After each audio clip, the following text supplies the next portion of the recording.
2008 жылдың башынан техник реабилитация чаралары бойынша инвалидлардан барлығы 74 мың ғариза қабыл етілді. Шуларның 62 мыңы өтелді.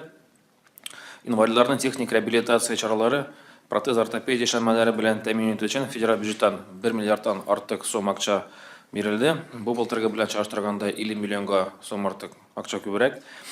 Техник реабилитация чаралары ул коляскалар, ишетү аппаратлары, протезлар һәм башка товарлар инвалидларга барышта бушлай бирелә.